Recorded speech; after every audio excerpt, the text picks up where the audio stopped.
नमस्कार. IPL मध्ये मी आज आपलं मनापासून स्वागत करतो.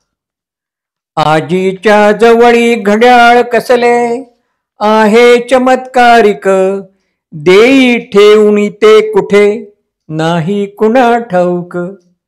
गेला ना बालपणामध्ये, काय जुन्या गोष्टी आठवतात ना.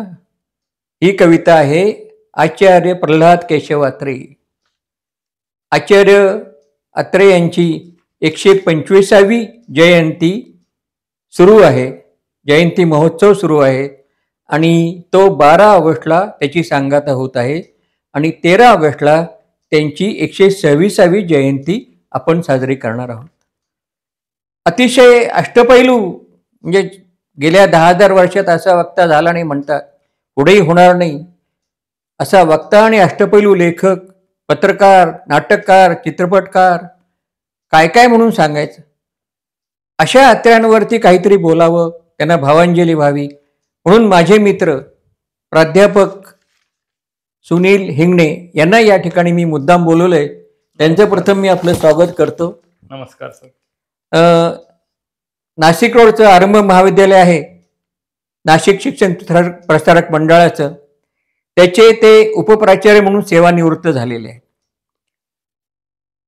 36 वर्ष त्यांची सेवा झालेली आहे आणि त्यांना शिक्षण तपस्वी, अण्णाभाऊ साठे पुरस्कार, आदर्श शिक्षक पुरस्कार असे अनेक पुरस्कार मिळालेले आहेत. परंतु ते उत्तम वक्ते आहेत.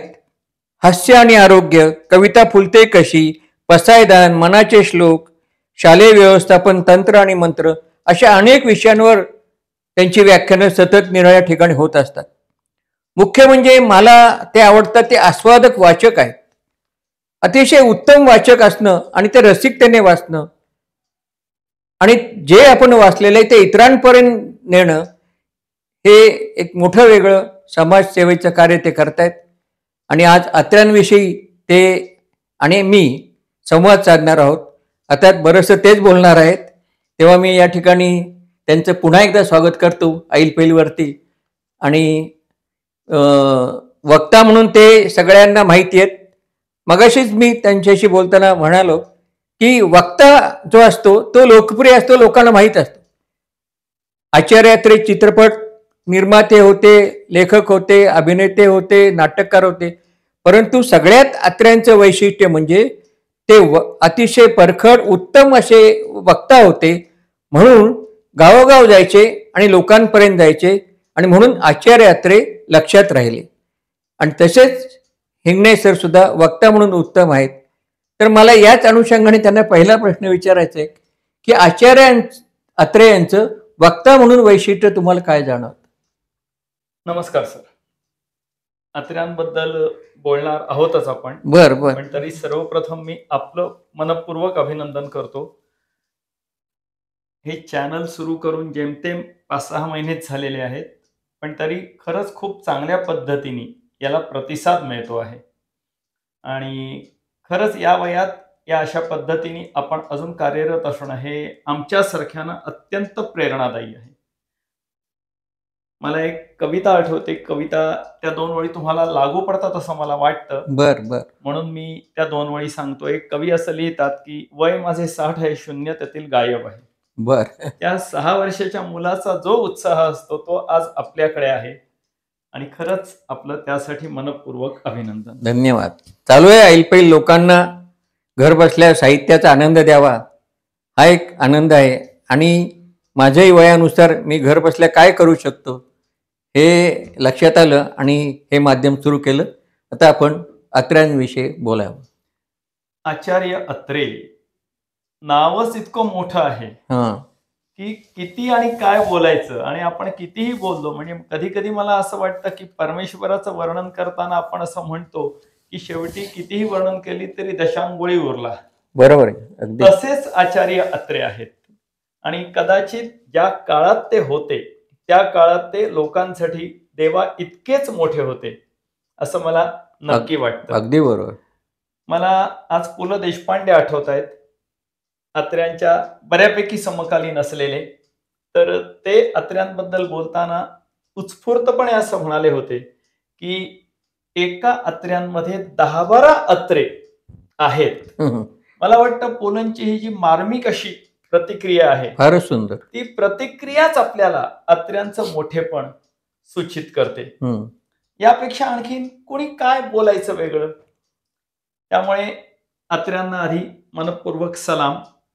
आपण अत्र्यांच्या वक्ता असण्याबद्दल बोलतो आहोत. आपल्याला सगळ्यांना हे माहितीच आहे की वक्त्याबद्दल बोलताना किंवा एखाद्या माणसाबद्दल बोलताना अत्रे नेहमी 10,000 वर्षाचा संदर्भ द्यायचे की 10,000 वर्षात असं झाला नाही आणि पुढच्या 10,000 वर्षात होणार नाही. पण मला वाटतं हे त्यांचे शब्द त्यांना स्वतःलाच लागू पडतात. अगदी बरोबर.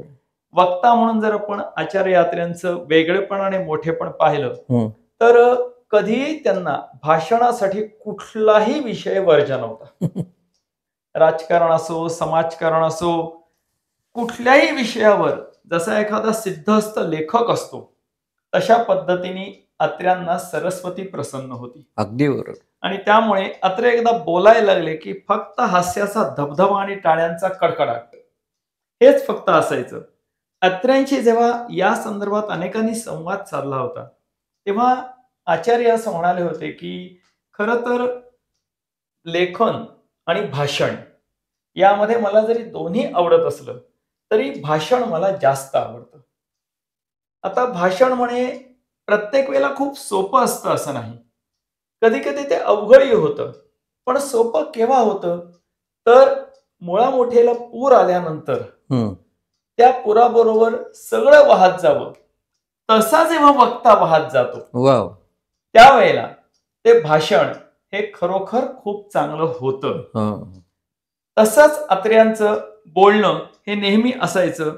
ठणठणीत आवाज, भारतस्थ शरीर यष्टी. अत्र्यांचं सगळं वर्णन आपण जर त्यांना पाहिलेलं ज्यांनी आहे त्यांना हे निश्चितपणे पटेल. जे आता जाता जाता म्हणजे मी माझं काही हे सांगत आहे पण मी अत्र्यांना पाहिलेलं आहे. अरे वा. मी शाळेमध्ये असताना मला वाटतं 5वी वगैरे असेल तेव्हा आमच्या शाळेमध्ये अत्रे आले होते. बरं. आणि त्यांना मी पाहिलं ना ऐकलेलं आहे. ही एक आठवण या ठिकाणी मला सहज सांगावीशी वाटते. छान. म्हणजे तुम्ही खरं भाग्यवान आहात. मला अत्र्यांना पाहायचा योग कधी आला नाही त्यामुळे ऐकायचाही योग अर्थातच आला नाही. पण निदान वाचन त्यांचं करता आलं हेही मला माझं भाग्यच वाटतं. तर त्यांची तीव्र पाठांतर शक्ती जी मुळातच त्यांच्याकडे होती त्याचाही त्यांना निश्चितपणे उपयोग झाला. सूक्ष्म आणि मार्मिक अवलोकन शक्ती त्यांच्याकडे होती. आपण जेव्हा वक्ता म्हणून म्हणतो तेव्हा हे जे गुण आहेत सगळे जे आता सहज माझ्याकडून सांगितले जात आहेत तेच खूप महत्वाचे असतात. हात जोडून उभी असलेली शब्दशक्ती हा त्यांचा फार मोठा विशेष होता. उत्स्फूर्तता प्रचंड. अगदी खरंच आहे. आणि पुन्हा औचित्यपूर्ण विनोद म्हणजे किती सहज त्यांच्या तोंडून विनोदी बोललं जायचं हे तुम्ही ऐकलेलं आहे त्यांना. त्यामुळे मी त्याचं वेगळं वर्णन करण्याची गरज नाही. आणि पुन्हा ही जी वक्तृत्व शैली होती त्यांची ती अतिशय पारदर्शी होती. एखादं जलाशय निळ्या पाण्याचा तर त्याचा तळ जसा दिसावा तशा प्रकारे इतकं पारदर्शी अशा प्रकारचं वक्तृत्व त्यांचं होतं.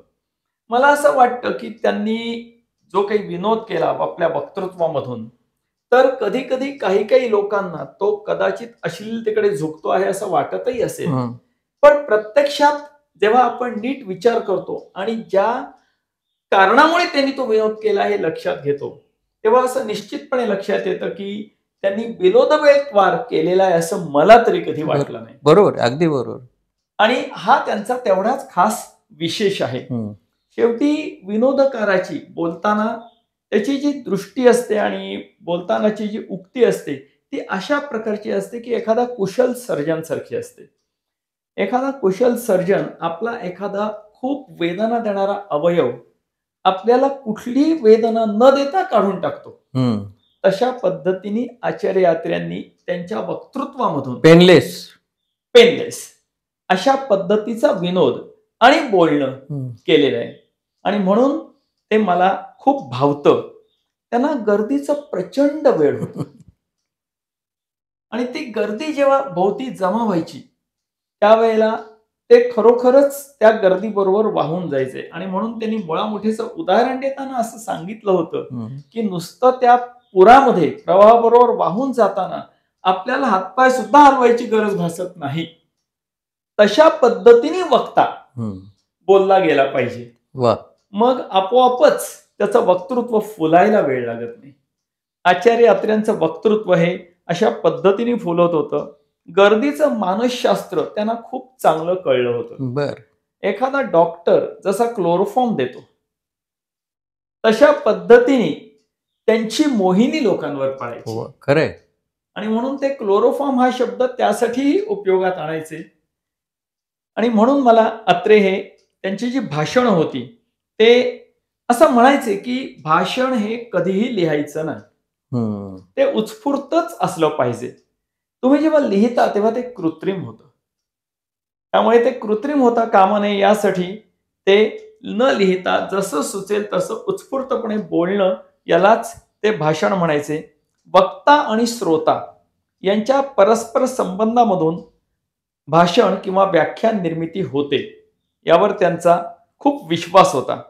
आणि बरेचदा मी काय बोलणार आहे, कसं बोलणार आहे हे मला सुद्धा माहिती नसायचं. आपल्यालाच काही माहित नसतं काय बोलणार आहे पुढे पुढे. खरंच आहे ना.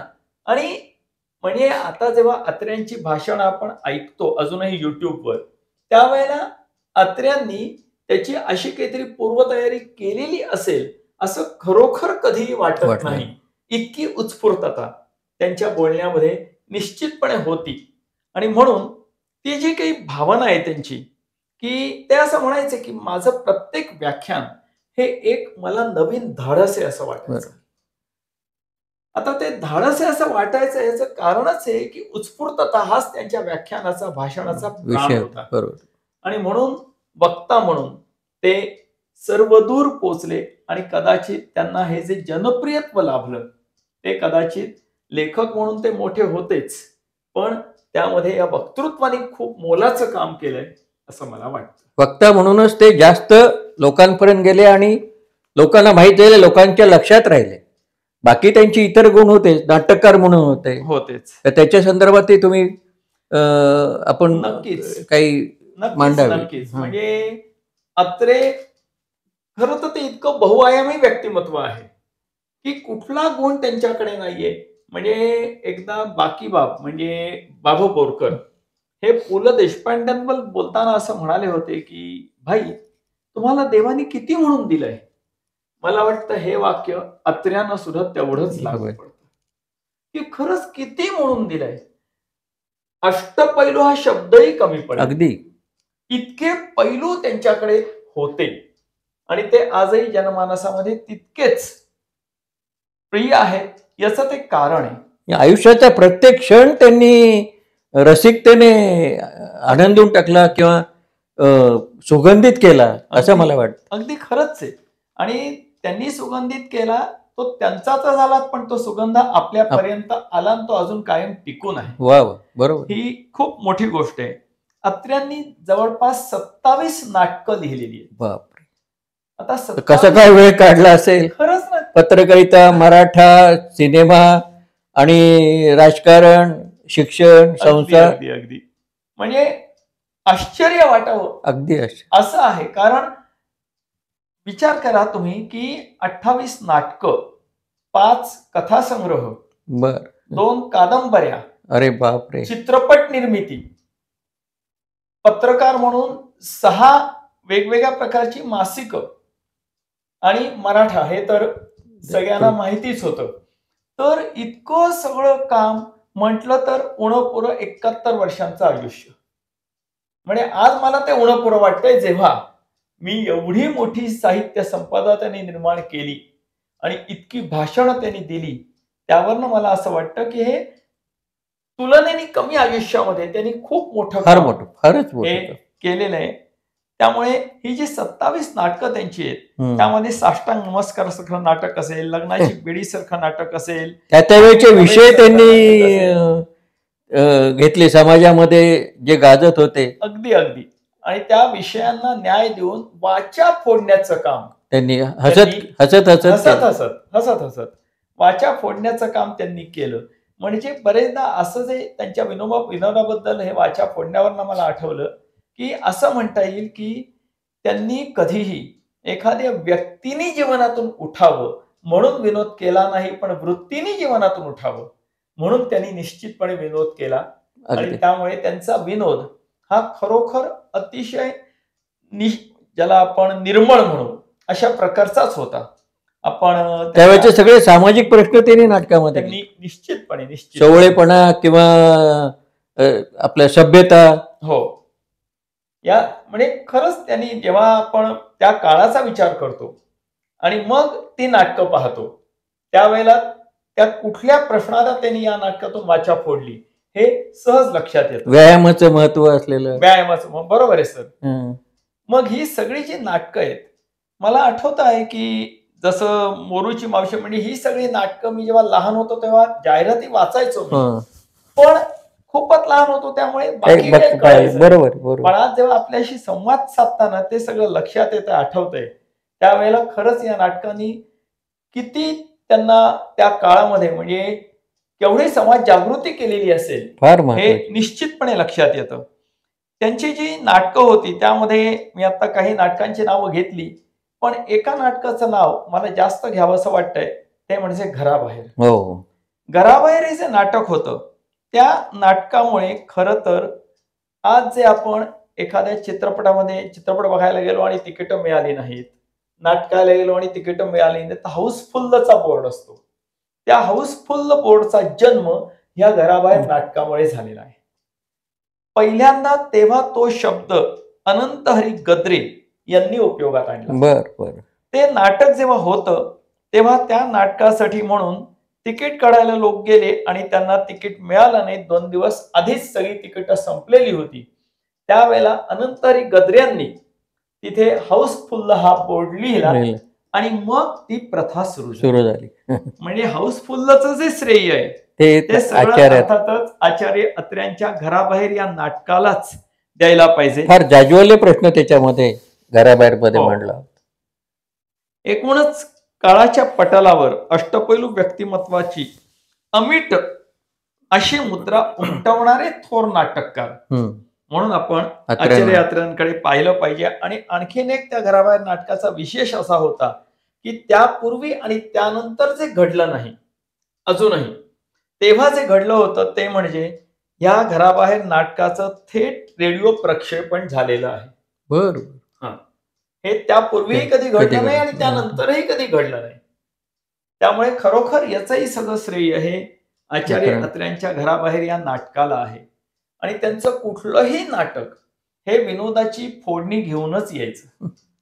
किंबहुना अत्रे आणि विनोद यांचं इतकं अतूट नातं आहे की आपण ते शब्द एकमेकांपासून वेगळे करू शकत नाही. एकरूप झालेले. आता अत्र्यांचं इतर अनेक गोष्टी पाहिल्यानंतर तुम्ही आम्ही शिक्षकच होतो. तर शैक्षणिक क्षेत्रामध्ये सुद्धा अत्र्यांनी फार मोठं काम केलेलं आहे. शिक्षक म्हणून त्यांनी अनेक ठिकाणी नोकऱ्या केलेल्या होत्या आणि शिक्षण व्यवस्थेबद्दल त्यांना एक वेगळ्या त्यांची सौभाग्यवती त्याही या ठिकाणी शिक्षक होत्या. नाशिकला होत्या, आपल्या गव्हर्नमेंट गर्ल्स हायस्कूलच्या प्राचार्य होत्या त्या. तेव्हा शिक्षण दोघंही नवरा बायको शिक्षण क्षेत्रामध्ये नामवंत शिक्षक म्हणून गायलेले. तर त्यांचं या क्षेत्रातलं आणखीन वैशिष्ट्य सांगा ना. आचार्य अत्रे हे मुळात BA झालेले होते आणि नंतर ते लंडन मध्ये शिकायला गेले होते. TD जी पदवी आहे ती त्यांनी लंडन मध्ये मिळवलेली होती. आणि लंडन मध्येच त्यांनी प्रायोगिक मानसशास्त्राचा अभ्यास केला होता. या सगळ्याचा उपयोग त्यांना शिक्षक म्हणून काम करताना खूप मोठ्या प्रमाणावर झाला.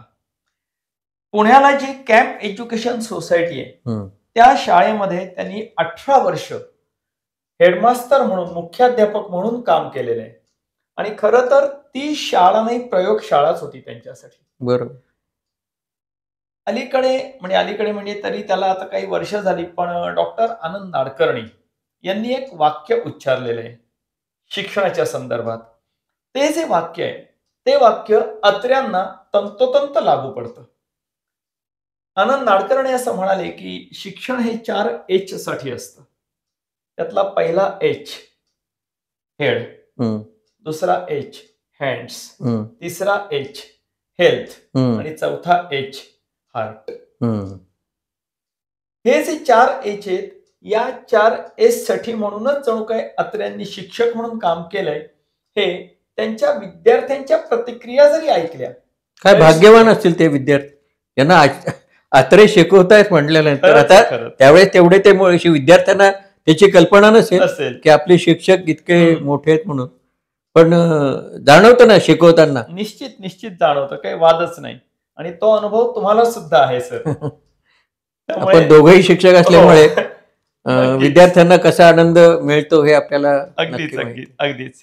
तो मुख्याध्यापक म्हणून जेव्हा त्यांनी काम केलं, तेव्हा ती शाळा हीच त्यांच्या नाट्य लेखनाची आणि समाजसेवेची प्रयोगशाळा बनली. हम्म. शेवटी मगाशी जो उल्लेख झाला की 27 नाटकं त्यांनी लिहिली, त्याची सुरुवातच मुळात शाळेपासून झाली.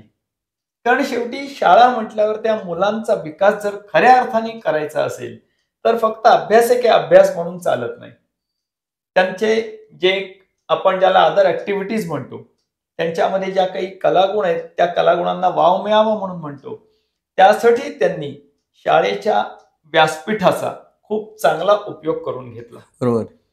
आणि म्हणून आता जे मी म्हटलं की ती प्रयोगशाळाच होती त्यांच्या नाट्य लेखनाच्या संदर्भातली. पुन्हा आणखीन एक शाळेच्या संदर्भातलाच त्यांचा शिक्षक म्हणून काम करत असतानाच जातीभेदाच्या भिंती फोडण्याचा मंत्र त्यांना या शाळेतच मिळाला. आणि या जातीभेदाच्या भिंती या खरोखर अजूनही आपल्या जनमानसामध्ये रुजलेल्या आहेत, अजूनही आहेत. अजूनही आहेत. म्हणजे आता विषयांतर होईल म्हणून मी नाही बोलत नाही, पण नाही, बरोबर आहे. पण सध्या आपण तात्यासाहेबांची परिस्थिती बघतो ते. तात्यासाहेबांची जी कविता तुम्हाला आठवत असेल, ती 5 पुतळ्यांची, हो, तर ती लगेच आपल्याला समोर दिसतं आपल्याला दिसतं. की कशा पद्धतीने हे सगळं सध्या चाललंय. तर भयानकच चाललंय. खूपच भयानक आहे. म्हणजे आपण कल्पना नाही करू आज शकत. अत्रे असते तर काय वेगळं चित्र दिसलं असतं. खरंच आहे, खरंच आहे. म्हणजे ही मोठी माणसं जर आपल्याकडे अशी काही जादूची कांडी असते की आपण त्यांना परत आणू शकतो, तर हो ना, खरंच नाही. त्यांना परत परत आपण आणलं. आणायचा नक्कीच प्रयत्न केला असता.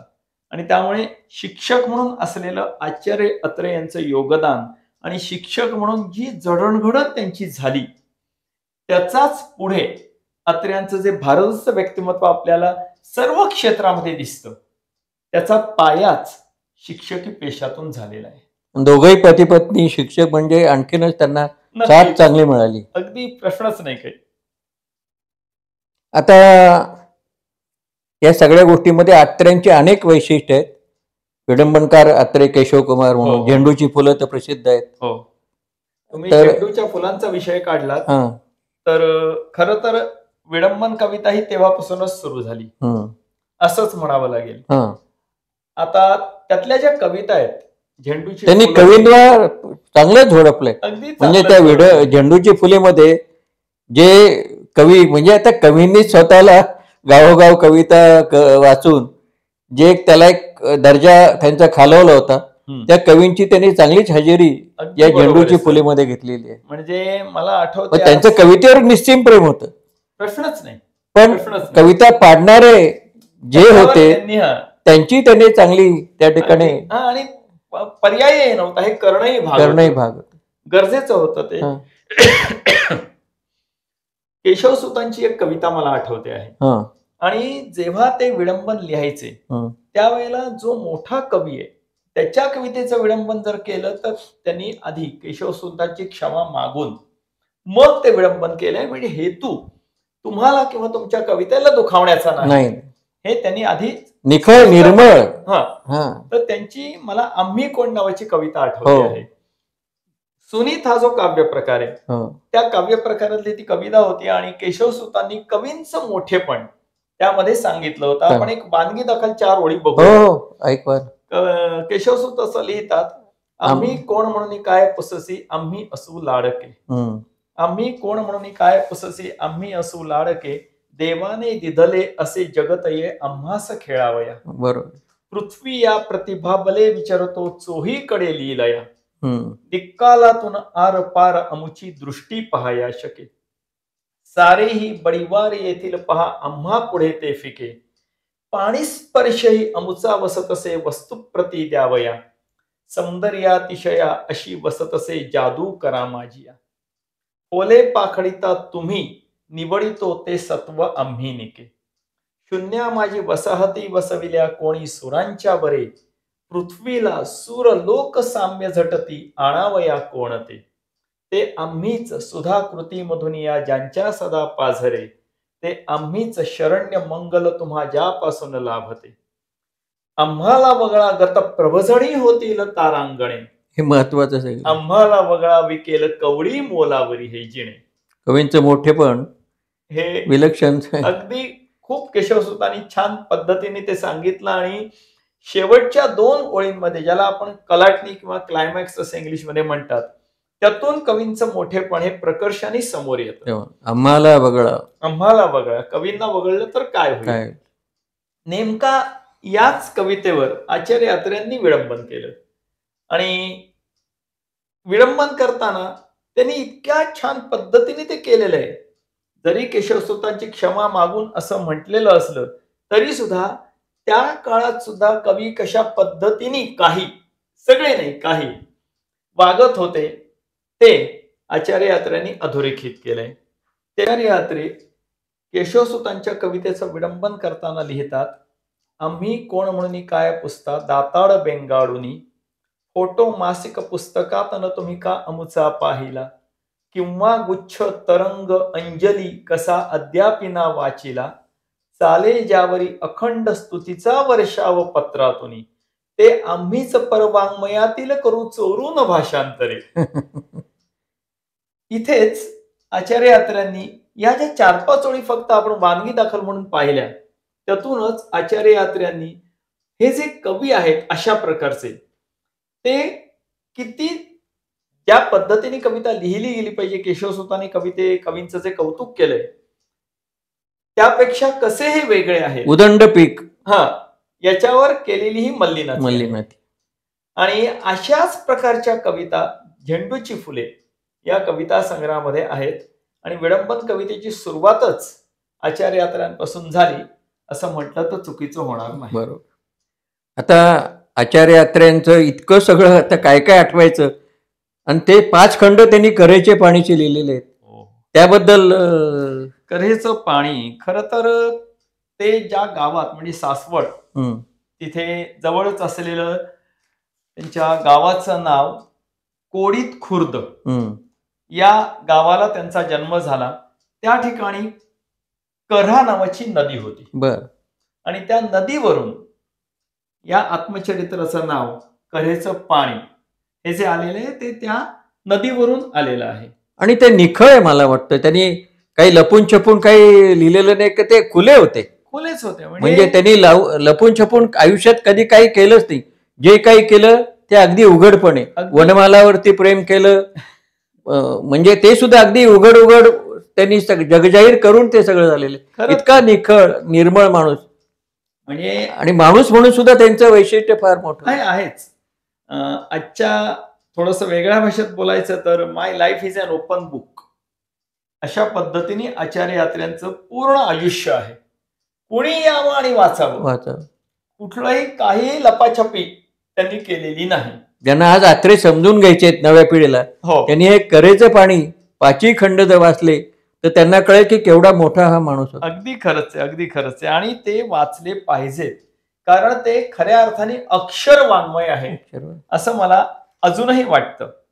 त्या कऱ्हेचे पाणी यामध्ये खरं तर महाराष्ट्र आहे, समाजकारण आहे, राजकारण आहे आणि अनेक व्यक्ती त्यांची खुमासदार माहिती पण कऱ्हेचं पाणी या आत्मचरित्रामध्ये आलेली आहे. आता माणूस म्हणून त्यांचं व्यक्तिमत्व लोकांमध्ये त्यांच्यावर टीका झाली, पण ती आता अत्रे फडके वाद होता किंवा इतर अनेक वाद झाले त्या काळामध्ये, परंतु या सगळ्या वादामधून सुद्धा त्यांच्याबद्दलचा जनमानसातला आदर हा कायम राहिला की त्यांचं त्या ठिकाणी माणूसपण हे मला वाटतं की जास्त महत्वाचं ठरलं. नक्कीच. एक तर खरं तर म्हणजे थोडासा संदर्भ आपण चित्रपटाचाही इथे घेऊ शकतो. घ्या ना, त्याच्यावर आपल्याला बोलता येईल थोडंसं. म्हणजे श्यामची आई हा जो चित्रपट आहे, जो त्यांनी निर्माण केला त्याला दादासाहेब फाळके पुरस्कार हा मिळाला. आणि श्यामची पहिला पुरस्कार चित्रपट सृष्टी हो. सुरू झालेला बरोबर आहे, पहिला पुरस्कार मराठी सिनेमाला मिळाला. तोही आचार्य आचार्य यात्रा यात्रे यांच्या. सुरुवातच आपल्या मराठीपासून अगदी झाली. नक्की नक्की. आणि हेच त्यांचं मोठेपण आहे. कारण श्यामची आई हे खरं तर साने गुरुजींचं पुस्तक, पुस्तक पण त्या पुस्तकावर इतका चांगला चित्रपट त्यांनी समाजाला दिला. एकूणच कसं वागावं, कसं जगावं, अजरामर झाला सिनेमा. आदर्श वस्तुपाठ होता असं निश्चितपणे म्हणता येईल. आणि श्यामची आई चित्रपटाचा संदर्भ घेण्याचं कारणच आहे की त्यातला श्याम, त्याचं जगणं, वागणं, बोलणं हा जो भाग आहे तो माणूस म्हणून अशा अर्थाने आपण त्याकडे बघू शकतो. वा, बरोबर आहे. खरं तर आचार्य यात्र्यांनी तत्कालीन पंतप्रधान पंडित नेहरू हे जेव्हा पुण्यामध्ये यायचे त्यावेळेला अत्र्यांकडे परदेशी बनावटीची गाडी होती आणि नेहरू हे त्या गाडीमधून जात असत. आता नेहरूंना तीच गाडी लागायची आणि अत्रे ती द्यायचे. हेच अत्र्यांचं मोठेपण मला खूप महत्वाचं वाटतं. त्यानंतर सावरकरांची सुटका जेव्हा रत्नागिरीहून झाली त्यावेळेला अत्रे त्यांना मुंबईला आणण्यासाठी स्वतः गाडी घेऊन गेले आणि ते घेऊन आले. माणसं किती उत्तुंग आहेत ती सगळी आणि त्यांच्याशी आपण तितकेच लीन आहोत हे आचार्य यात्रेंनी त्यांच्या या कृतीमधून दाखवून दिलेलं आहे. बाबासाहेब आंबेडकरांबद्दल सुद्धा त्यांना म्हणजे ते जवळजवळ बाबासाहेब आंबेडकरांचे भक्तच होते. त्यांचे समकालीन फार मोठमोठी माणसं होती. खरंच आहे. सावरकर काय, बाबासाहेब काय, टिळक सुद्धा मला वाटतं त्याच काळातल्या. टिळक आणि त्या काळात थोडस कारण 1920 ला टिळक गेले त्यामुळे त्यांचा तेवढा सहवास नाही. पण तरी टिळकांच्या व्यक्तिमत्वाचा त्यांच्या वरती प्रभाव झाला. निश्चित होता. म्हणजे टिळकांना जसं जहाल मतवादी म्हणायचे अत्रेही तसेच होते, फक्त ते विनोदाच्या माध्यमातून ते बोलायचे त्यामुळे तो एक फरक होता. पण बाकी तुम्ही म्हणता ते निश्चितपणे बरोबर आहे.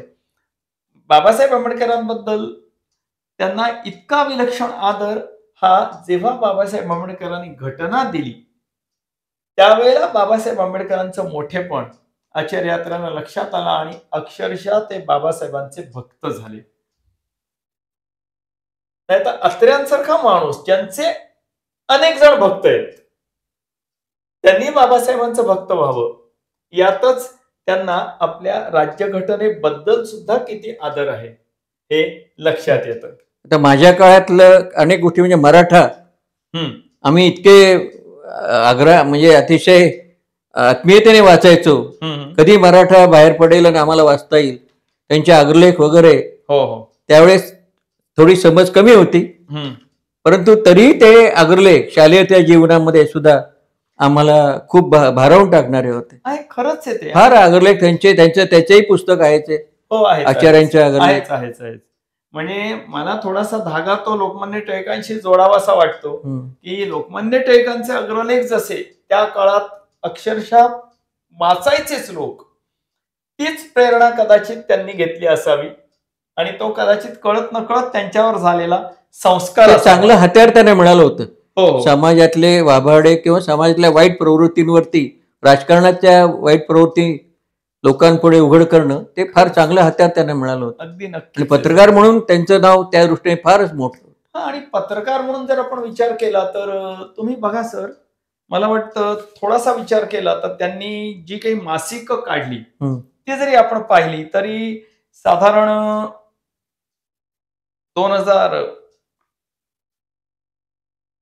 1923 साली त्यांनी अध्यापन नावाचं मासिक काढलं. नंतर 26 साली रत्नाकर नावाचं मासिक, रत्नाकर फारच प्रसिद्ध होतं. त्यानंतर 29 साली त्यांनी मनोरमा नावाचं मासिक काढलं. 1935 साली नवे अध्यापन नावाचं मासिक काढलं. 1939 साली इलाखा शिक्षक नावाचं मासिक काढलं. 1940 साली नवयुग काढलं. नवयुग फारच म्हणजे त्यांनी तर नवयुगने ते इतिहासच घडवला, क्रांतीच केली. त्यामुळे ते एक. त्यानंतर 1947 साली त्यांनी जय हिंद नावाचं सांज दैनिक सुरू केलं आणि 1956 ला मराठा हे दैनिक सुरू त्यांनी काढलं जे त्यांच्या निर्माणानंतर सुद्धा चालू चालू होतं होतं. बराच काळ. मराठे सुद्धा त्याने इतिहास घडवला, मराठाने सुद्धा मराठाने इतिहास घडवला. फारच. म्हणजे पत्रकार म्हणजे असं वर्तमानपत्र नंतर काही नाही खरं निघालंच नाही. आता हे नाही. सगळे मालकांचे झालेले आहेत, हो पण ते सगळे दाबलेले आहेत. अगदी. खुल्ला स्पष्ट धाडसी, काय होईल ते होईल पण मी खरं ते बोलणार, बरोबर. असं वर्तमानपत्र नाही राहिलं. म्हणजे जसं टिळकांनी केसरी चालवलं तसंच त्यांना यांचं मराठा हे त्या काळात तेवढंच गाजलं. आणि मला वाटतं हे सगळं जेव्हा आपण पाहतो तेव्हा आचार्य यात्रांचं योगदान हे किती मोठं आहे हे आपल्या अगदी सहज लक्षात येतं. त्यांचं मी कसा झालो हे, जसं कऱ्हेचे पाणी हे मोठं आत्मचरित्र, म्हणजे ज्यांना कऱ्हेचे पाणी जर वाचायला नाही मिळालं त्यांनी मी कसा झालो हे पुस्तक जरी वाचलं, कारण ते त्या मनाने छोटं आहे हो, आणि प्रत्येकाने ते वाचावं असं मला या ठिकाणी वाटतं. खरंच आहे सर तुमचं. म्हणजे कऱ्हेचे पाणी 5 खंड, त्याचे हे अगदी सुटसुटीत आहे, अगदी सुटसुटीत. आणि एकदा वाचायला घेतलं की माणूस ते पूर्ण वाचल्याशिवाय उठणारच नाही. खिळवून ठेवण्याची जी ताकद आहे ती त्यांच्या वक्तृत्वामध्ये जशी होती तशी लेखणीमध्ये सुद्धा होती. आणि ती लेखणीमधली ताकद हे मी कसा झालो हे जे त्यांचं छोटेखानी आत्मचरित्र आहे असं आपण समजू, ते आपल्याला निश्चितपणे त्याचा प्रत्यय येईल. नव्या पिढी पुढे हे आलं पाहिजे सर, आलं पाहिजे. आणि आता खरं तर जर नव्या पिढीला वाचनाची गोडी लागायला हवी असेल तर त्याच्यासाठी त्यांनी आचार्य यात्रांपासूनच सुरुवात करावी. बरोबर. हे जर केलं तर नक्कीच ती गोडी लागू शकेल असं मला वाटतं. तर सर, गेली 20-25 मिनिटं आपण अत्र्यांच्या जीवन कार्याचा एवढा आढावा घेतोय, तरी पण तुम्ही म्हणलं काहीतरी राहून जातच आहे. जाता आता आणखीन काही राहिलेल्या 1-2 गोष्टी महत्वाच्या असतील त्या सांगा.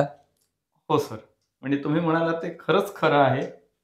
अत्र्यांचा जीवनपटच इतका विस्तृत आहे, मोठा आहे की आपण 20 मिनिटाच्या अर्ध्या तासाच्या संवादामध्ये त्यांना नाही बसवू शकत. पण तरी सुद्धा ज्या गोष्टी घेणं गरजेचं आहे त्यामध्ये मला असं वाटतं की संयुक्त महाराष्ट्राची चळवळ ही जर खरंच यशस्वी झाली असेल आणि मुंबईसह संयुक्त महाराष्ट्र झालाच पाहिजे ही जी मागणी होती, ती मागणी जर आपली केंद्र सरकारने मान्य केलेली असेल तर त्याचं सर्वस्वी श्रेय हे आचार्य यात्रांनाच द्यावं लागेल. अगदी बरोबर. कारण आचार्य यात्र्यांनी एवढी घणाघाती भाषणं त्या काळामध्ये केलेली आहेत आणि हा जो च आलेला आहे त्या च महत्व तेव्हाच राजकारणी लोकांना कळलंय. आणि म्हणून तो संयुक्त महाराष्ट्र झालाच पाहिजे असं ते म्हणाल्यामुळेच तो संयुक्त महाराष्ट्र झाला असं मला वाटतं. फार मोठं महाराष्ट्रावरती त्यांचे उपकार आहे. खूप खूप मोठं योगदान आहे, फार मोठं योगदान. आणि आणखीन एक म्हणजे खरं तर विषय राहिला, म्हणजे अनेक विषय राहिलेत पण तरी त्या विषयाला स्पर्श करणं गरजेचं आहे. तो म्हणजे आचार्य यात्र्यांचा विनोद.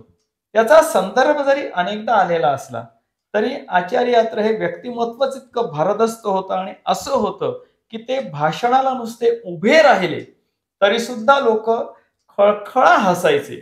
याचं कारण त्यांना माहिती असायचं की आता फक्त हास्याचे धबधबेच इथे निश्चितपणे उडणार आहेत, हास्याची कारंजीच उडणार आहेत हे माहिती असायचं. मग असेच अत्रे जेव्हा उभे राहिले भाषणाला आणि हसायला लागले तेव्हा अत्रे पटकन त्यांना म्हणाले की अरे हसताय काय असे. एक तर त्यावेळेला मोरारजीभाई देसाई जे मुख्यमंत्री होते आपले, त्यांनी दारूबंदी केलेली होती आणि म्हणून त्याचा संदर्भ घेऊन आचार्य यात्रे असं म्हणाले पटकन की अरे काय सांगू तुम्हाला, या काँग्रेसच्या राज्यात अनेकांना खायला मिळत नाही आणि आमच्यासारख्यांना प्यायला मिळणार नाही. आणि मला वाटतं अत्र्यांची उत्स्फूर्त विनोद बुद्धी ही लहानपणापासूनच त्यांच्यामध्ये होती. अगदी खरं आहे सर. म्हणजे तुम्ही असं म्हणालात म्हणून मला आणखीन एक किस्सा आठवला. सांगा. अत्रे जेव्हा 10-12 वर्षांचेच होते फक्त, त्यावेळेला ते सायकल चालवायला शिकले होते, नवीन सायकल आणलेली होती.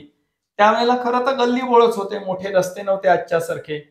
ते खूप जोरात सायकल चालवत होते, जसे आजकालचे तरुण चालवतात मोठ्या गाड्या, तसे ते खूप जोरात सायकल चालवत होते. पण त्यांना माहिती नव्हतं की त्यांच्या सायकलचे ब्रेक फेल झाले.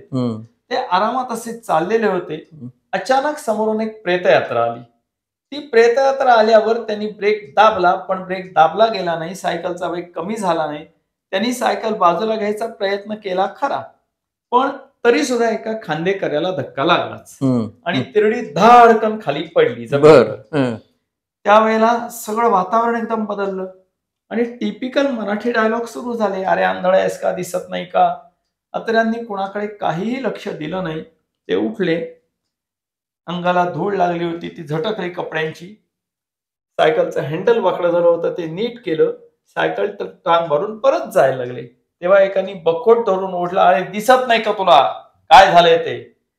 म्हात्रे म्हणे बघू, म्हणून त्यांनी बघायचं नाटक केलं. पुन्हा लोक अद्वा तद्वा बोलायला लागले. 2 मिनिटांनी अत्रे असं म्हणाले, जरा जरा थांबा, मला बोलू देता का? लोकांना बरं वाटलं की निदान आता का होईना या मुलाला शहाणपण आलंय. हा बोल बोल. तेव्हा अत्रे म्हणाले, अहो मी मगापासून विचार करतोय म्हणे. तर म्हणे काय? अहो मी मगापासून विचार करतोय म्हणे, जो पडला तो काहीच बोलत नाही, तुम्ही कशाला एवढं बोलताय? आणि खरंच सांगतो, ती प्रेतयात्रा जरी होती तरी तिथे अनेकांना या उत्स्फूर्त विनोदामुळे हसू आवरलं नाही. तर मंडळी, आचार्य अत्रेंचे असंख्य विनोद आहेत, परंतु अनेक विनोद आम्हाला या ठिकाणी खुल्या पद्धतीने सांगता येणार नाहीत, संकोच वाटतो. पण तुम्ही ते त्यांच्या पुस्तकामध्ये ऐका, त्यांच्या आत्मचरित्रामध्ये ऐका, वाचा आणि इतरांकडनंही ऐका. ते मैफिलीतले विनोद आहेत, परंतु जेव्हा ते व्याख्यानाला उभे राहायचे तेव्हा खुल्या दिलाने त्या ठिकाणी जे बोलायचे त्यातून हास्याची कारंजी त्या ठिकाणी उसळायची आणि त्यांचं व्याख्यान म्हणजे अतिशय श्रवणीय होऊन जायचं. लोक अतिशय आनंदी होऊन जायचे. तर अशा प्रकारे या ठिकाणी आज आम्ही अत्र्यांना भावांजली अर्पण केली आहे. खूप काही राहून गेलेले याची आम्हालाही कल्पना आहे. त्यांनी मान्य केले की काय काय सांगू या अर्धा पाऊण तासामध्ये, तरी पण जेवढं काही आम्हाला सांगता आलं ते आम्ही आपल्या पुढे या गप्पांमधून आणलेलं आहे. आपण हा संवाद या ठिकाणी जरूर पूर्णपणे ऐका आणि या ऐलपैलला सबस्क्राईब करा. इतरांपर्यंत अत्र्यांचं हे जी जीवनकार्य आहे, हे जीवनकार्य अत्र्यांचं इतरांपर्यंत पोचवा. कारण नव्या पिढीला अत्रे काय आहेत माहीत नाहीत. त्यासाठीच हा कार्यक्रम मी या ठिकाणी आयोजित केलेला होता. आपण या ठिकाणी आलात त्याबद्दल फार मनापासून धन्यवाद आणि आपल्यालाही नमस्कार करतो आणि थांबतो. धन्यवाद सर.